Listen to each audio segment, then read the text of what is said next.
Welcome back, smart retirees, for another great episode of your Smart Retirement Podcast.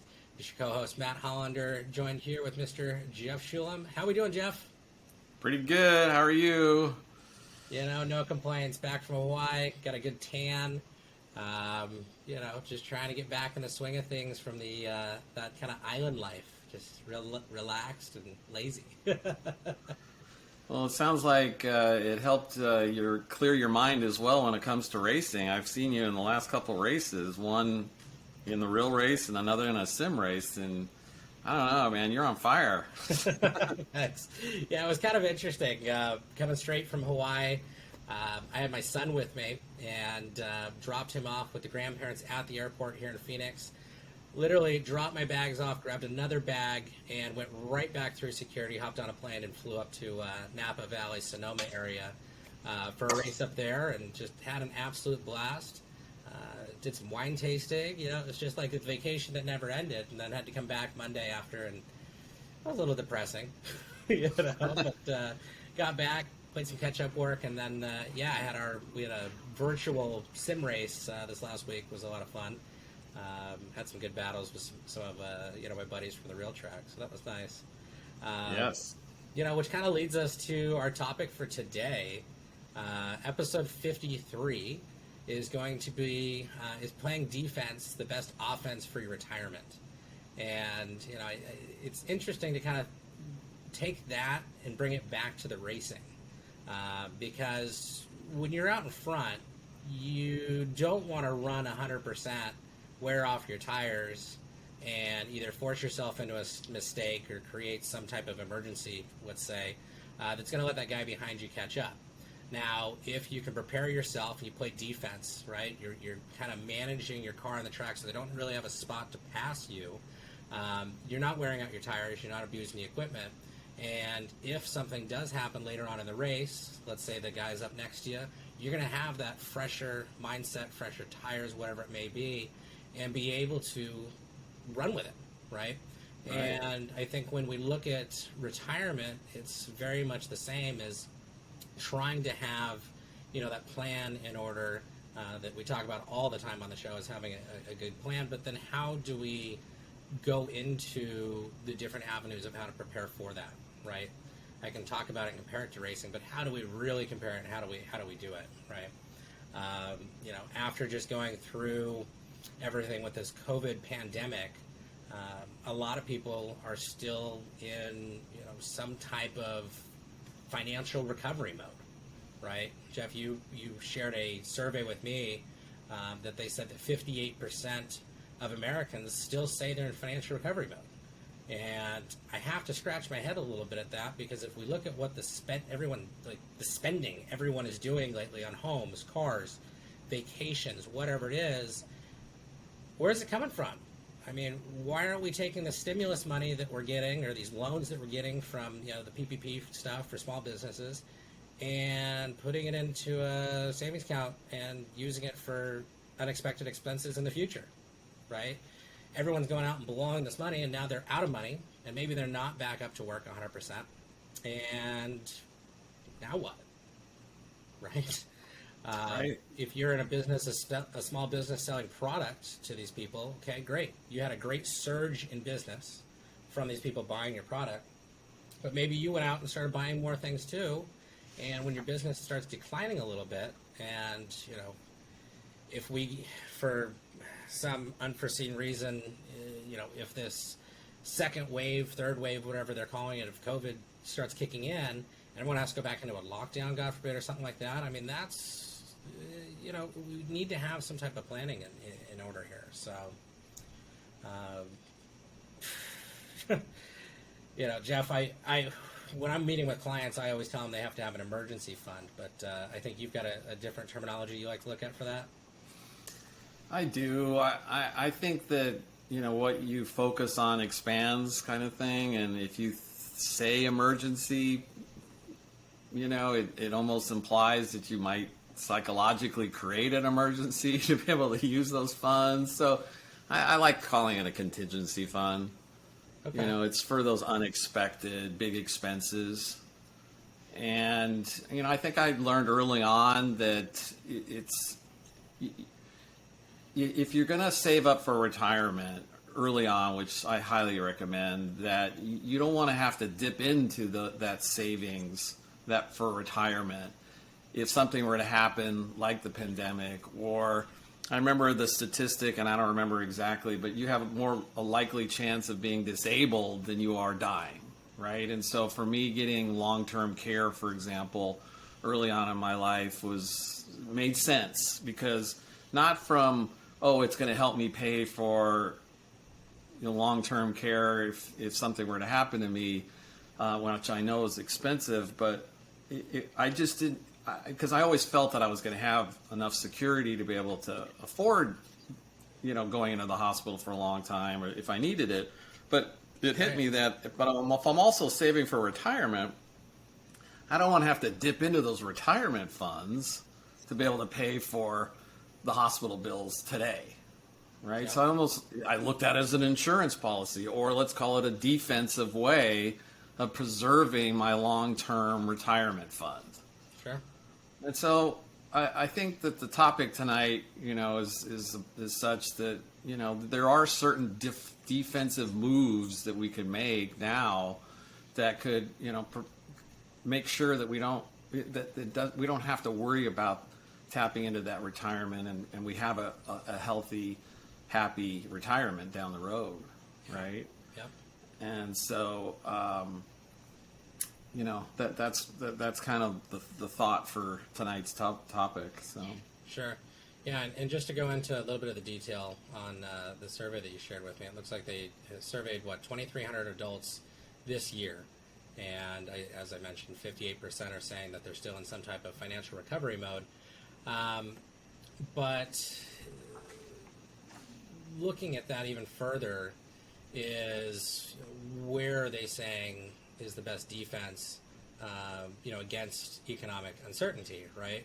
And so the contingency fund that you brought up was definitely, one of those. But then also having more money in savings, right? And that could kind of go hand in hand with that contingency fund. But mentally, I want people to start thinking that contingency fund is one that's kind of off limits.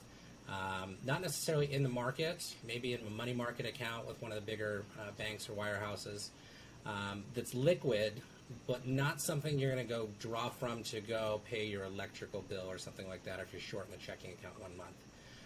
That's going to be more your savings account, right? We talk about having a financial plan, right? That's always something we're happy to help develop with any of the listeners or people viewing here on YouTube. 866-53-RETIRE, and that's 866-53-RETIRE. Give us a call. We're happy to have that conversation with you, answer any questions that you may have that we're not going over on the show. If you've got some ideas for the show, always love to hear them. Or you can simply shoot us an email at info@smartretirementcast.com. One of the other things on top of the financial plan that we're seeing is only 14% of those people that were surveyed are looking more than 5 years out for expenses, right? That's nuts. There's one thing to say, hey, I'm going to have a contingency fund, and how much are we going to have in it? And I think after the break, Jeff, we'll jump into that and kind of talk about where we should allocate funds and how it makes sense to do so. But 5 years in a plan, it's not a whole lot of your life, right? I mean, I have memories that come up on my Facebook from 5 years ago, and I feel like they were yesterday. I don't know about you, but I have some of those that I'm like, I remember exactly where I was, exactly what I was doing. Where, maybe my dad, who's in his late 70s, who sometimes doesn't remember what he had for lunch yesterday, sometimes he'll even go back and look 5 years ago, and he'll be like, I remember exactly what we were doing. I'm like, whoa, right? So things kind of fly by, and you really need to be prepared for more than that.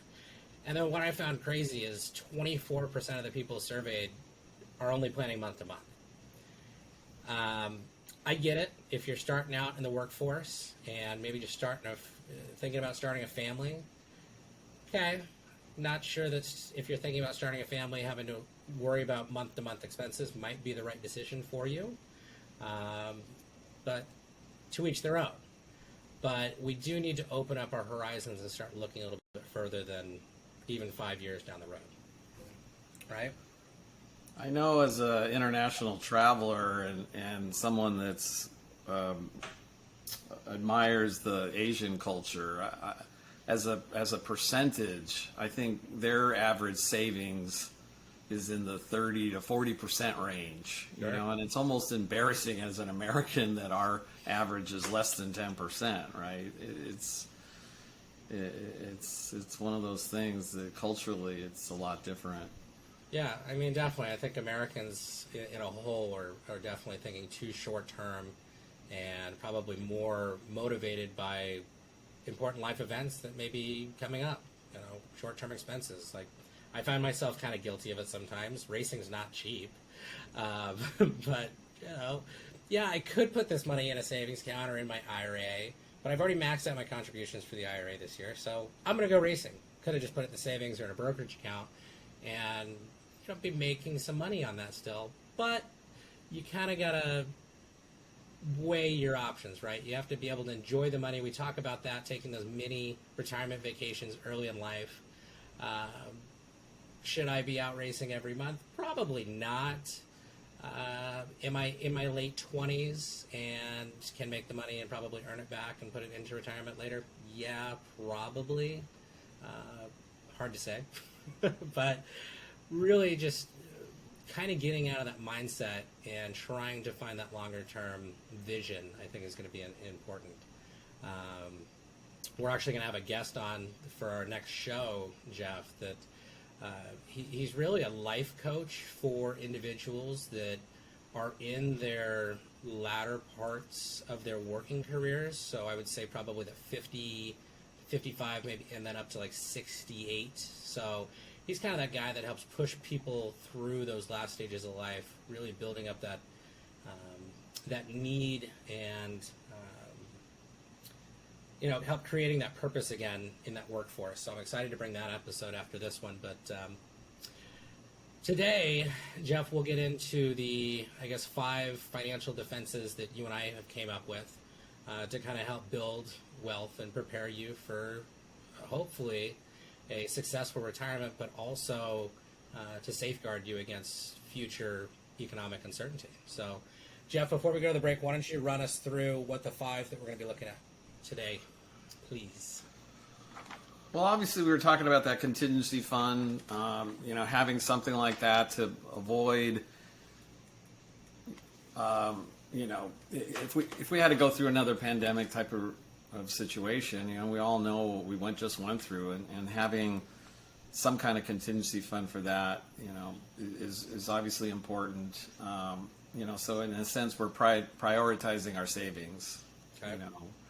So not only would we have a contingency fund, but we'll also have, an amount for saving for retirement as well. Okay. And I can get into the way I budget my monthly income, but we can talk about that later. But another defense is obviously paying down any of your debt that you have. Obviously, there's interest associated with that debt that could be high. Sure. So that kind of eats into your cash flow on a monthly basis and so forth. And the other thing is, that affects your credit score. And so, having a good credit score is one of those defenses as well, because that'll allow you access to, certain priorities when it comes to, or should I say privileges, being able to have lines of credits and lower interest rates and so forth, because, getting the credit is one thing, but then getting a lower rate Yep. is very important. So that's something that we can talk about. And then getting insured, like I was saying earlier, the part of the defense that we're going to talk about is making sure you just don't, you're covered for any large expenses, like being hospitalized, not being able to work, another Yep. pandemic, those types of things. So, those are the 5 things that we'll get back into after the break. Looking forward to it. Listeners, stick around. We'll be right back for more Smart Retirement Podcast.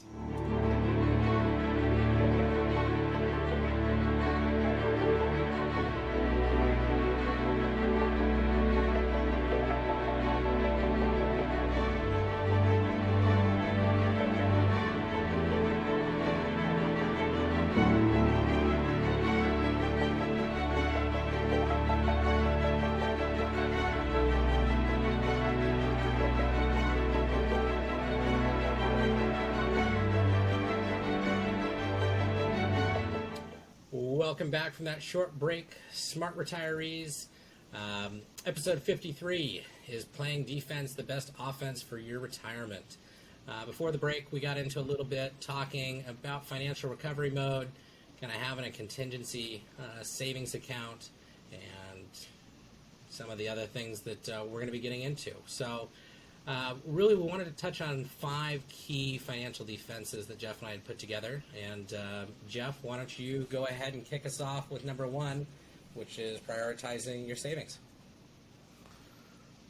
Well, I think it's pretty obvious that having some kind of contingency fund is just a prudent thing to have, especially if you're family, you have a big family and so forth. And that survey we were talking to earlier, you know, they found that the savings that people were doing was at least 10% more than what they've done in the past, and that the average was around $73,000 in savings, and that's great. And sometimes, you know, having that in your bank account and you seeing that, there's a temptation to want to go spend it. And I think now that the pandemic is relatively over, that, you know, there's going to be a tendency of just saying yes to a lot of things that you haven't, because, you know, we've been cooped up in the home for so long, right? And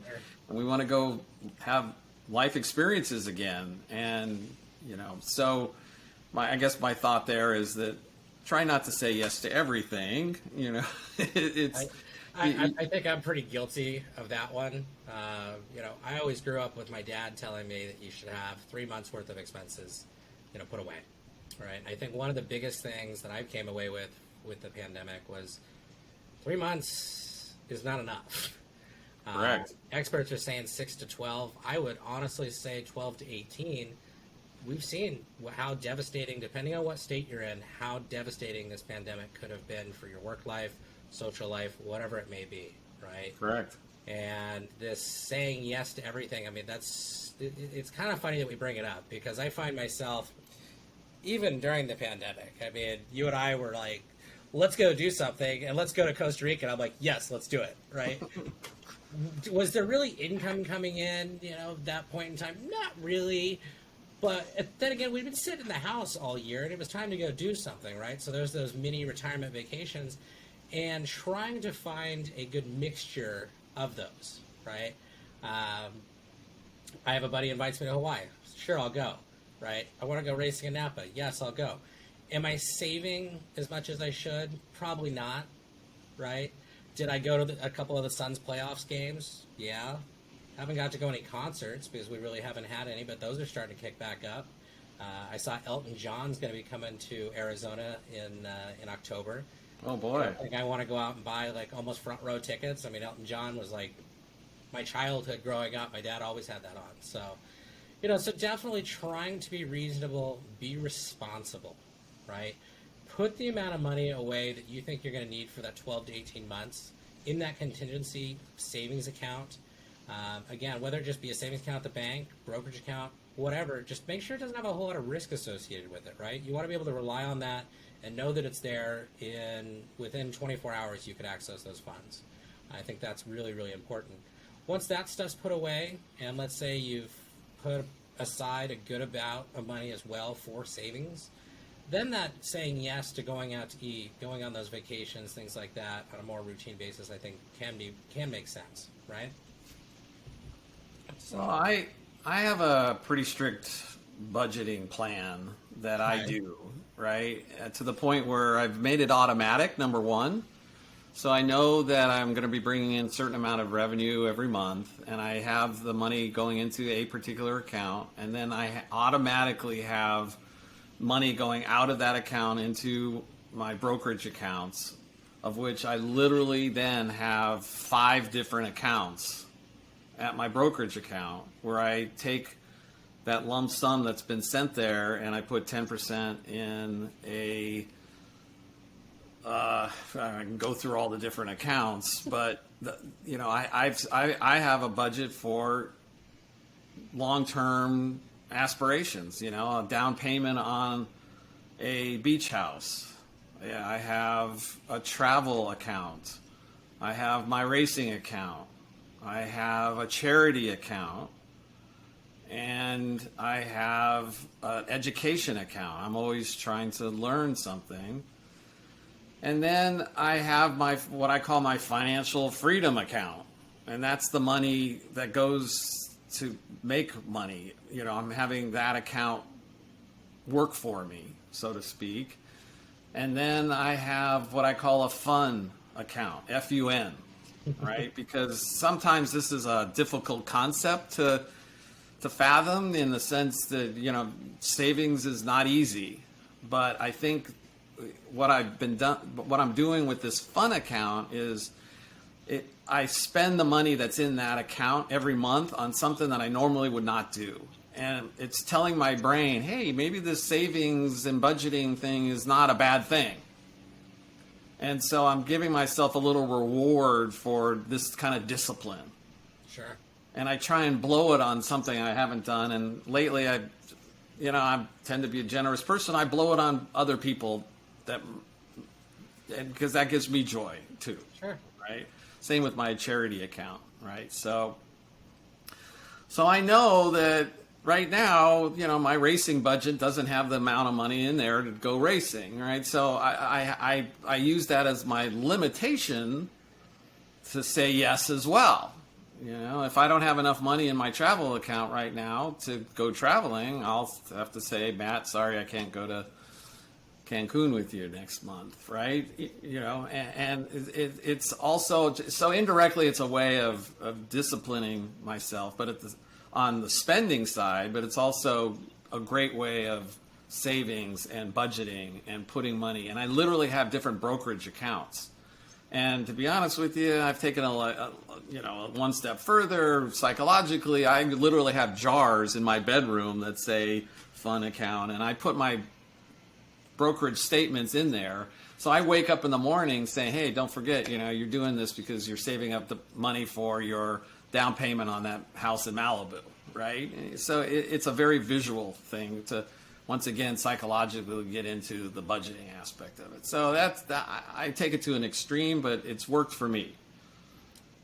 Hey, what works for you might work for others, but all we're here to do is share advice, right? Exactly. My experiences. Yes. Hey, I mean that's a good CPA, being very intuitive in the way that they do their budgeting, right? Well, and I do it automatically, so I don't have to think about it either. Sure. Right. So, and to be honest with you, when we get into this, could be a whole another series, but it also works when it comes to relationships too, right?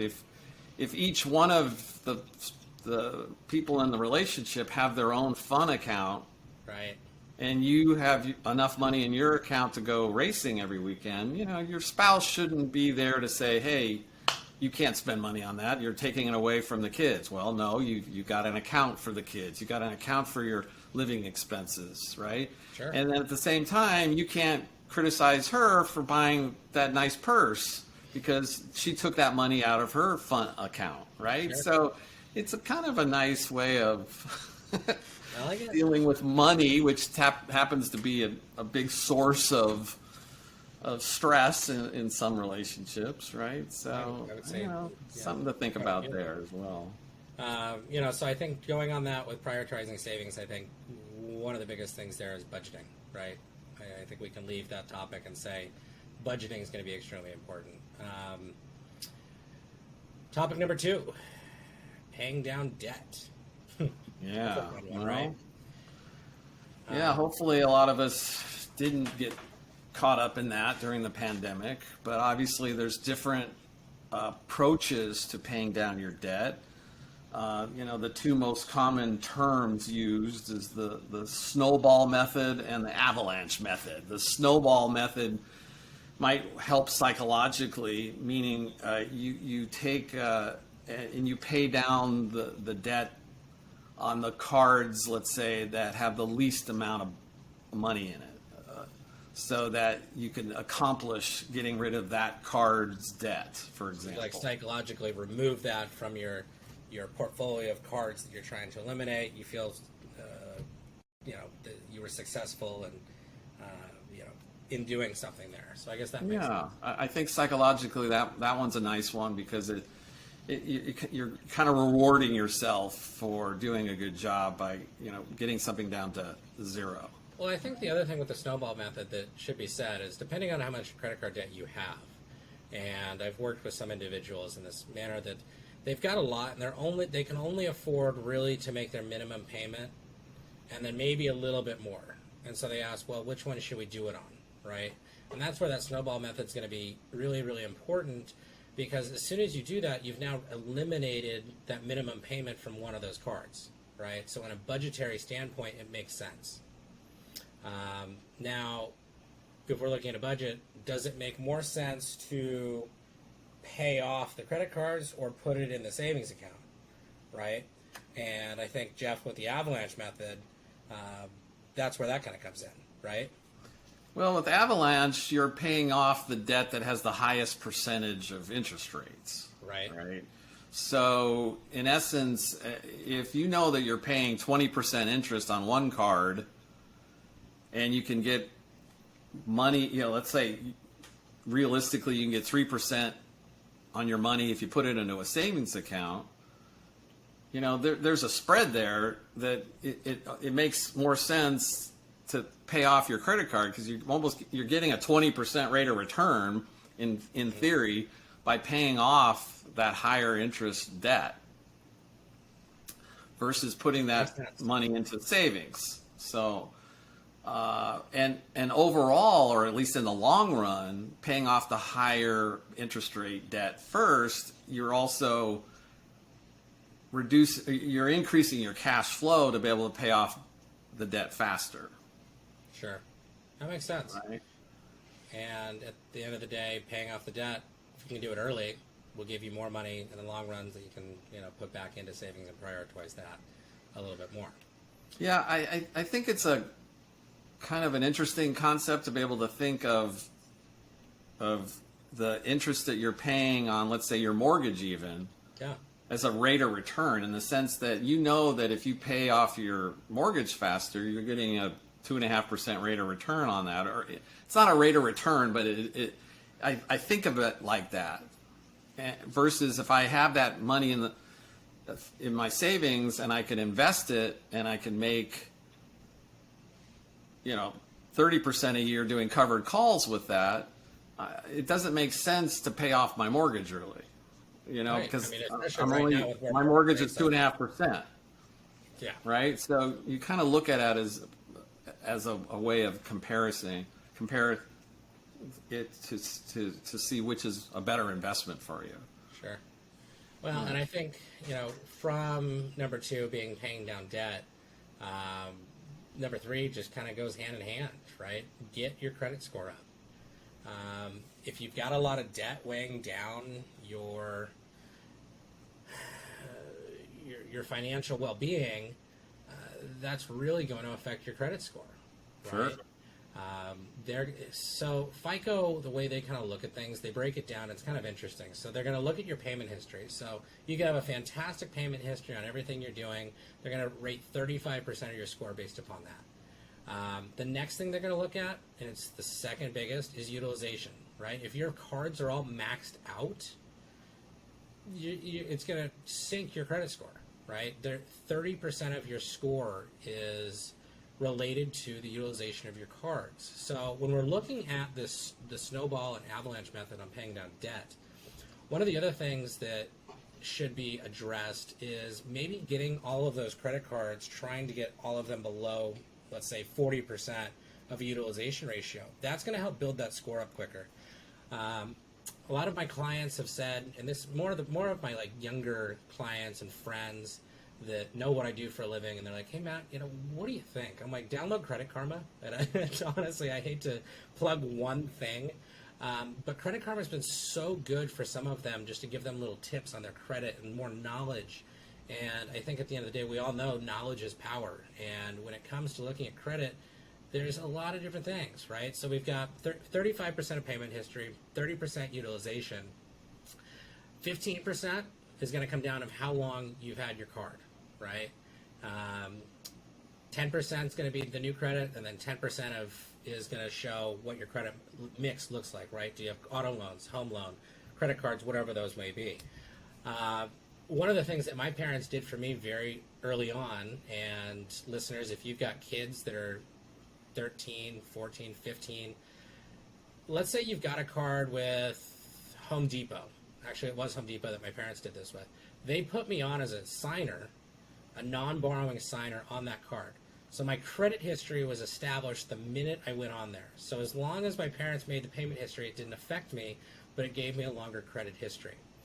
So when I turned 18, I had a fantastic credit score, was able to get a credit card, used it wisely, and bought my first car 3 months later on my own and had a 2.99% APR.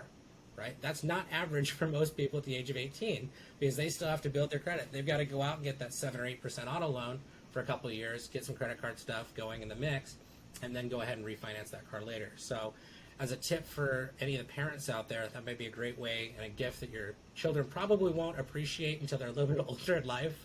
But I can tell you, I mean, looking back at it, I am so thankful that my parents did that. So little tip there if you're going to take anything away from getting credit scores up. That just reminded me of, on my 18th birthday, I went furniture shopping and I found some furniture. One of them was a beautiful beanbag chair. It's so silly thinking about this, but I remember paying for like 3 years $18.67 a month, to pay off this furniture, and it just I wanted to establish my credit as quickly as I could, as early as possible, and it's paid off. And I look at my credit score every month. Yep. Not only for the score, but to see if something is wrong. If something, that's another way of keeping your score up, is to make sure that there's no fraud on there and so forth, and correcting any of those mistakes, or identifying things that could be wrong as quickly as possible. So definitely that can help improve your score. And then let's talk about that utilization rate. I think that they say that to have a good score is to have the utilization rate at less than 30%, meaning that if you had a $1,000 credit limit, you don't spend more than $300 on that card, right? Yep.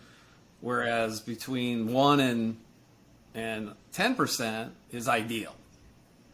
Yep. Right? That's where you're gonna, and they say 1% because sometimes not using a card might hurt you sometimes too, right? So, but you definitely want to not have a lot of credit cards as well, I think is one of the things that they look at. I personally just have my travel card. Yeah. And so I can get points so I can travel for my mini retirement vacations. Sure. Right. So I think we'll keep a link in our profile area for you to go maybe look at some of the credit cards that are out there to help maybe lower the credit card debts and so forth for people to be able to help with them to be able to lower the interest rates on some of these cards that are out there, because I know some of them are pretty bad these days. Yeah, and one of the other things to be looking at is as you build your score back up, and let's say you've got these cards that you've had for 10 years and you've had excellent payment history, paid it off, it wouldn't be a bad idea to go ahead and call that credit card company and ask them for a rate review to see if you can reduce your rate. That's right. Another thing that they are willing to do if your credit is better than when you initially took out the car. You've got some history with them. If you're not behind on payments, it might make sense. Another thing, when the credit card balances are down, your credit scores are up, might not be a bad idea to go ahead and ask them to extend a larger line of credit to you. That would be a good time to do so. It will also give you a little bit of a safety net, or I don't want to say that this is that contingency account because this is really for emergencies only, but if we got in a scenario like we did with the pandemic, you would at least have a little bit more accessible credit to yourself.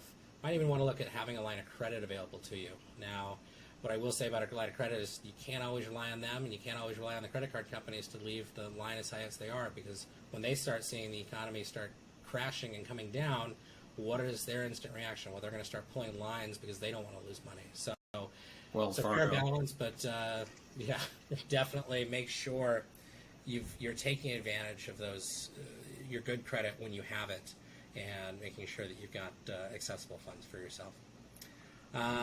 For sure. Yeah. Number 4, saving for retirement. I think we've kind of covered this in a lot of everything we've been going over, but inside that budget, I think it's important to carve out X amount of dollars a month to, make it happen, right? Well, that's my financial freedom account, Right. So I definitely put a majority of my funds in there, and I that's my investment account that I have, that I've been happy doing covered calls lately, as far as a way of putting, having my money work for me and so forth, bringing in certain monthly revenue that for me is originally I was getting 1.5% a month, which annually is not bad, but now I've been trying to get about 1% a week. Sure. And so that definitely adds to the retirement account a lot faster and so forth. But it's, to me, being that I'm older, I'm obviously more concerned about that. So one of the things I bring up in my seminar a lot is a quote from Einstein, and he once said that compound interest is the 8th wonder of the world. He who understands it earns it. He who doesn't pays it. Right? Yep. And it's so crucial when it comes to retirement, right? If let's say our goal is to save $1 million for retirement, right? We're going to retire at age 67. Not saying $1 million is going to get you through retirement in today's day and age, because it probably isn't. But someone at the age of 25, right, is going to have to invest a whole lot less than somebody that's, say, 40 years old, right? Because they've had that additional 15 years for the funds. I mean, the difference, and Jeff, we'll post this up so everyone can see age by age, but someone at the age of 25, it's $330 a month that they need to invest at 7% until retirement. They'll have their $1 million. Okay. Someone at the age of 40 has to save $1,045, right? Big difference. Yep. Now, do we have most people have an extra grand laying around every month, depending on what they do? Probably not, right? So it behooves you to slow it down early in life. Maybe don't go out and buy that brand new car that's going to be a $700 a month car payment. Get that Honda Accord that's used, that's going to be the $300 car payment. Take the rest of the money, be disciplined, and put it aside into an account. I was terrible at this when I was younger. So it's forced me now to play catch up, right? But now I also have a son that I'm having to save for college, so it's even more expense, right? So yes, I do have a budget, Jeff. I mean, you'd be proud of me here. I do every month. I know where the revenue is coming in. I have X amount that goes to my IRA, X amount to my brokerage account, and X amount into my son's college account. So it is there, and I am maxing out the IRA and everything else. So, but what you're talking about is that yeah. the compounding, right? I mean, the earlier you start, right, you're getting that 7% return, but then you're getting 7% on that 7%, right? So that's that compounding, and obviously time is your friend when it comes to that. So the earlier you start, with that compounding, the better. And don't forget that compounding works against you when you have these high interest credit cards too, because you're paying interest on your interest Yep. every month. So that's what Einstein was saying, is if you don't understand it, you pay it too. So, Absolutely. it works both ways. Number 5 was get insured. I know, Jeff, we touched on this, and I don't want to spend a whole lot of time on this one. I don't want to go too far over on the show here, but one of the biggest things in retirement that can affect your retirement, we've talked about on the show quite a bit. You can go back and listen to some of our episodes where I talk about long-term care. And I think the nation average right now for a single occupant room in a nursing home is $8,300 a month, right? Home health care, to have someone in there at the home with you, I think it's going to be somewhere around it's like $5,800 to $6,000 a month. I'm using national averages. If you're in California, a lot higher than that. You're in New York, a lot higher than that. Arizona's getting to the same way. We've got a lot of retired seniors here that need health care. They say that the average individual that reaches the age of 75 that is married, there's a 55% chance that one of the two individuals in the home are going to need some type of care they can't receive at home. With that type of expense and with that type of certainty that somebody's going to need it, it's one of those things you want to be prepared for and have some type of plan for. It's a lot cheaper to buy long-term care insurance when you're younger than, say, when you're 60, 65. You don't have, let's say, you don't have pre-existing conditions now. You might then. When insurance companies look at risks, it's all risk pooling, and they'd much prefer having a younger person paying in that maybe never uses that account than somebody that they're almost certain will, and they're going to be jumping into the pool to do so. So, listeners, if you've ever looked into long-term care, there's a lot of different policies and things out there. A lot of people are against it because they say, I don't want to put money into this thing because if I don't use it, it's all gone. That's not even the case anymore. There are some now that are backed with life insurance policies, so if you don't use it, about 85% of what you put in will then go back to your heirs, so it's not getting totally thrown away. If you want to have a quote ran for you, I'm happy to do it. 866-53-RETIRE. Again, that's 866-53-RETIRE. Or shoot us an email at info@smartretirementcast.com. Jeff, when we look at insurance, I don't think we can just stop at long-term care, right? We want to make sure that we're properly insured medically, right? We want to make sure we have enough coverage there. If we have some type of illness, we have to go to the hospital. You don't have to be paying out of pocket or having to now dip into that contingency spend account, right? So having that reviewed. If you've got a personal insurance person that you work with, that's not something I do, but I'm sure, Jeff, you and I, if depending on where they are in the area, would be happy to refer you to somebody to kind of review that type of stuff with you. Auto insurance, making sure you have enough coverage, but maybe not paying too much for it. Getting a second opinion on your auto insurance is never a bad idea. And then an umbrella policy, right? As you start attaining more things in life and more assets, you want to make sure that you're protected financially from any type of issues going on, right? I think another insurance topic that's not really insurance is making sure you've got a family trust. God forbid you get sued, and you don't want all your assets to be attached if something were to happen. So, depleting your assets and just putting you further into debt's absolutely going the wrong way. So I definitely can say that insurance is probably one of the better defenses when it comes to making sure you have a successful retirement. Jeff, anything else you'd like to add in? Think long term. If I guess one thing you could come away from this episode with was, let's not have, let's get more to like the Asian countries and start thinking more long term for putting more money away, right? So, you're using that compounding. It definitely helps. All right, listeners. Well, we will be back in a couple weeks here. As I said earlier in the show, we've got a great guest coming up on board with us to talk a little bit about getting through that last stage of your working years. Listeners that are younger, I don't want you to think this isn't going to be a show for you. It 100% will be.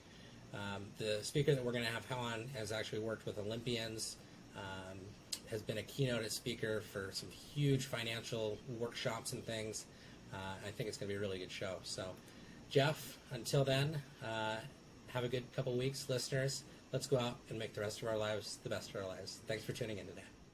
The opinions voiced in this podcast are for general information only and are not intended to provide or construed as providing specific investment advice. Any economic forecast set forth in this podcast may not develop as predicted, and there can be no guarantee the strategies promoted will be successful. All performance reference is historical and is no guarantee of future results. Investing involves risks, including the potential loss of principal. No investment strategy or risk management technique can guarantee return or eliminate risk in all market environments. Thanks for tuning into this podcast. California license number 0175638, NMLS number 1246224.